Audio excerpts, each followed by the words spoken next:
একটা রেসিপিতে ভ্যানিলা কেকের বেস তৈরি, ক্রিম তৈরি, ক্রিমে কালার মিক্সিং এবং ডেকোরেশন সব কিছু শেয়ার করব। আশা করব রেসিপিটি যদি স্কিপ না করে মন দিয়ে দেখেন, ইনশাল্লাহ যে কেউ এভাবে কেক বানাতে পারবেন। হ্যালো এভরিওয়ান, আসসালামু আলাইকুম। কেমন আছেন সবাই? তো আসেন শুরু করা যাক। এখানে আমি প্রথমে একটি মিক্সিং বল নিয়েছি। এখন একে একে দিয়ে দিচ্ছি 4টি ডিম। আজকে আমি 4টি ডিম দিয়ে ভ্যানিলা স্পঞ্জ কেক তৈরি করে দেখাবো। তারপর কেক ডেকোরেশন, ক্রিমে কালার মিক্সিং সব কিছু শেয়ার করব। তো এখানে আমি 4টি ডিম দিয়ে দিয়েছি। তারপর ডিম থেকে 4টি কুসুম উঠিয়ে নিয়েছি। এখন আমি বিটারের লো স্পিডে একটু বিট করব। যখন একটু ফোম ভাব আসবে তখনই আমি এখানে চিনি অ্যাড করব। আমি এখানে চিনি দিয়েছি 1 কাপ। চিনিটা আমি একবার ইউজ করব না, 3বারে ইউজ করব। প্রথমে বিটারে লো স্পিডে বিট করব, তারপরে আমরা বিটারে মিডিয়াম স্পিডে বিট করব। প্রথমে যদি আপনারা বিটার হাই স্পিডে বিট করেন তাহলে সেক্ষেত্রে কি হবে, আপনার ডিমের ফোমটা হবে কিন্তু চিনিটা গলবে না, তাহলে আপনার ভ্যানিলা স্পঞ্জ কেকটি সুন্দর আসবে না। এক্ষেত্রে আপনাকে খুব আলতোভাবে ডিমের ফোমটা নিয়ে কাজ করতে হবে। বারবার অনবরত বিটার মেশিন নাড়াচাড়া করবেন না। একদম একদিক থেকে ঘুরিয়ে ঘুরিয়ে আপনারা বিট করতে থাকবেন। আপনারা যদি বিটার মেশিন অনবরত শুধু বারবার বিট করতে থাকেন তাহলে কি হবে, আপনার ডিমের ফোমের ভিতরে বাবল হবে, ফেনা ফেনা হবে। যখন আপনারা একদম একদিক থেকে আস্তে আস্তে ঘুরাবেন দেখবেন আপনার কোনো বাবল হবে না, ফোমটা খুব সুন্দরভাবে হবে।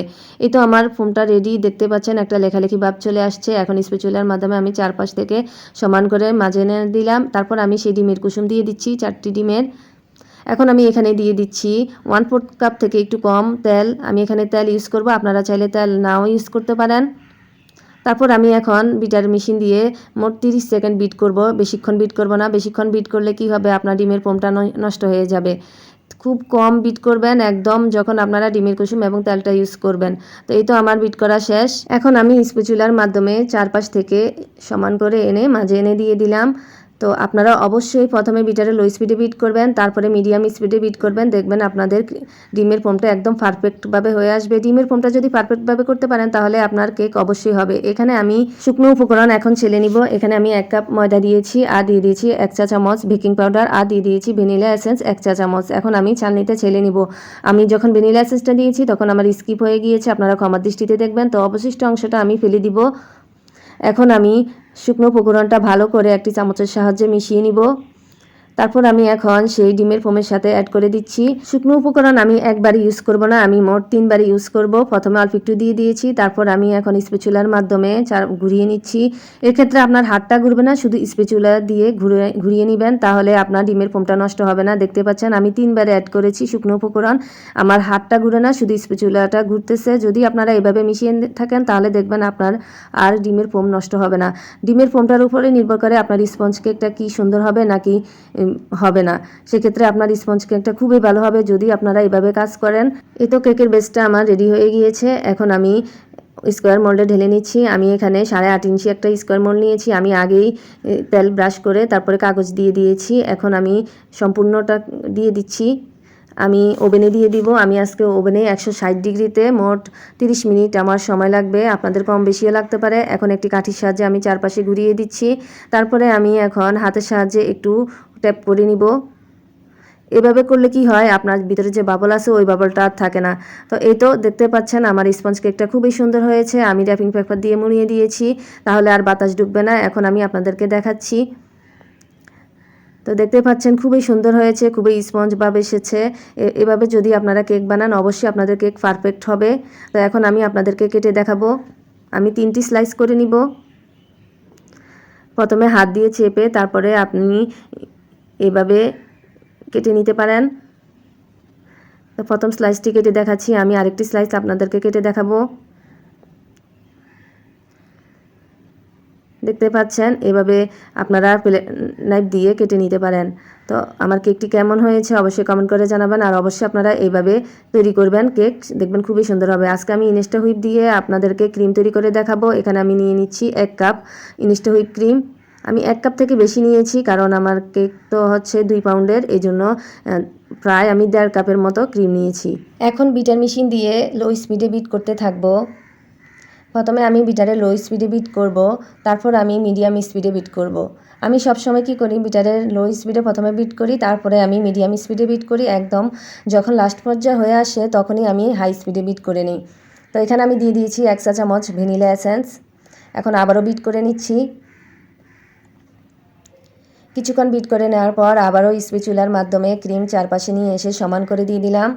এখনও আমার ক্রিমটা তৈরি হয়নি। যখনই আমি দেখব, আমি আপনাদের কাছকে দেখাবো যে কখন আপনারা বুঝবেন আপনাদের ক্রিম বিট করা শেষ, ঠিক তখনই আপনারা আর ক্রিম বিট করবেন না, তাহলে ক্রিম ওভারবিট হয়ে যাবে, ক্রিম দিয়ে আপনারা কাজ করতে পারবেন না। তো এই তো আমি আরও কিছুক্ষণ এখন আমি বিটারের হাই স্পিডে বিট করে নিচ্ছি।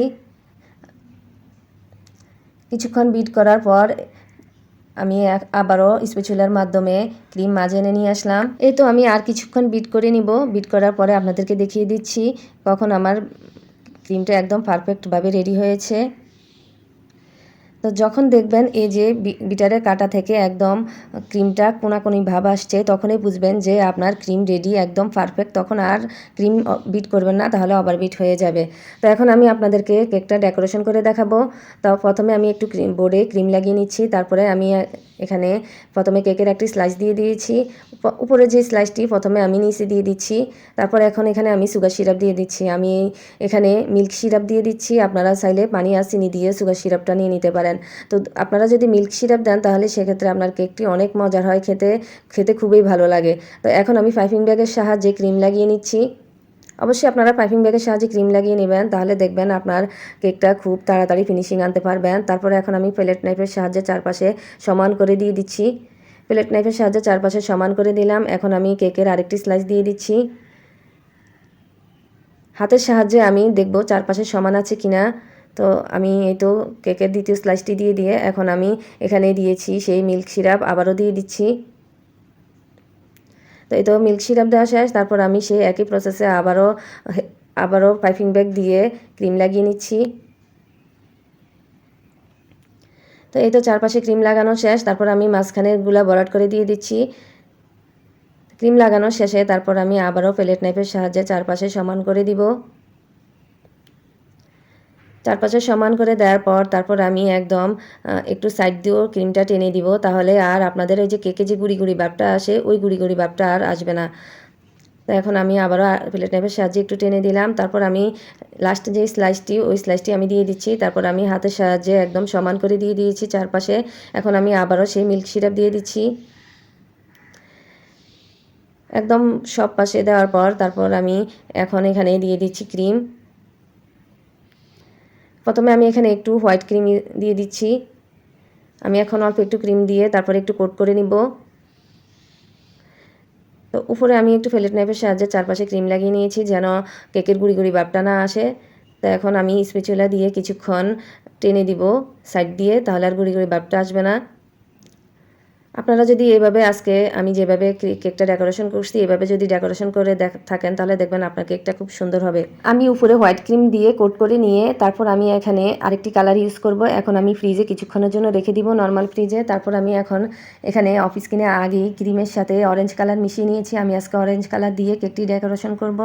তো আপনারা অবশ্যই কেকের ক্রিমে যখন কালার মিক্সিং করবেন তখন ফ্রিজে সেট হওয়ার জন্য কিছুক্ষণ রেখে দিবেন, তাহলে কালারটা খুব সুন্দর আসবে, ক্রিমটাও খুব ভালো থাকবে। এখন আমি পাইপিং ব্যাগে ঢুকিয়ে নিচ্ছি। আমি এখন পাইপিং ব্যাগের সাহায্যে দিয়ে দিচ্ছি। উপরে আমি এই অরেঞ্জ কালারটি দিব, এই জন্য এখন সব পাশে সমান করে দিয়ে দিচ্ছি। আমি সব সময় পাইপিং ব্যাগ দিয়ে কেক ডেকোরেশন করে থাকি, তাহলে কি হয় আপনার একদম অনেক সময় কি হয় মাঝখানে ফাঁকা থাকে, কেকের গুঁড়ি গুঁড়ি ভাব থাকে। সেক্ষেত্রে আর আপনারা যদি পাইপিং ব্যাগ দিয়ে থাকেন তাহলে সব সাইডে একদম ভালোভাবে ক্রিম লেগে থাকে। এই জন্য আমি পাইপিং ব্যাগ দিয়ে কেক ডেকোরেশন করি। আপনারাও অবশ্যই এইভাবে করতে পারেন, অথবা প্লেট নাইফ দিয়ে অথবা স্প্যাচুলা দিয়ে ক্রিম লাগিয়ে এভাবেও করতে পারেন। তো এখন আমি প্লেট নাইফ দিয়ে চারপাশে সমান করে দিচ্ছি। এখন আমি কেকের ফিনিশিং নিয়ে আসবো। তো প্লেট নাইফের সাহায্যে চারপাশে সমান করে দেওয়ার পর এখন আমি সাইডেও টেনে নিচ্ছি। সাইডে এভাবে সমান করে দিয়ে দিব। তো এভাবে সব পাশে লাগানোর পর আমি প্লেট নাইফ দিয়ে ভালো করে ফিনিশিং নিয়ে আসছি। তো আপনারা যখন কেকের ফিনিশিং দিবেন তখন প্লেট নাইফটা বারবার মুছে নেবেন। ক্রিমটা যদি বারবার মুছে নেন তাহলে আপনাদের কেকটা খুব সুন্দরভাবে ফিনিশিং আনতে পারবেন। তো এখন আমি ব্রাশের সাহায্যে আমি টেনে নিচ্ছি। আমি আজকে ভালো করে ফিনিশিং দিয়ে নিয়ে আসিনি, কারণ আমি এখানে ব্রাশের সাহায্যে ক্রিম টেনে নিব। এখন আমি 6B নোজেলের সাহায্যে একটি ডিজাইন করে আপনাদেরকে দেখাচ্ছি। আমি অফিস কিনে আগেই এখানে ক্রিমের সাথে ইয়েলো কালার দিয়ে তারপরে মিক্স করে নিয়েছি। এখন এখানে আমি 6B নোজেলের সাহায্যে ডিজাইন করে নিচ্ছি। এক পাশে দেওয়ার পর আরেক পাশে দিয়ে দিবেন। একদম খুবই সহজ এই কেকের ডেকোরেশনটা আপনারাও বাসায় তৈরি করতে পারবেন একদম খুব সহজে। আজকে আমি এই কেকটা ডেকোরেশন করে আপনাদেরকে দেখিয়েছি। তো এই তো ঠিক এইভাবে এক পাশে দিবেন আবার তারপরে আরেক পাশে দিবেন, এভাবে এই ডিজাইনটি খুব সহজভাবে আনতে পারবেন। তো আমার কেকটি আপনাদের কাছে কেমন লেগেছে সবাই কমেন্ট করে জানাবেন।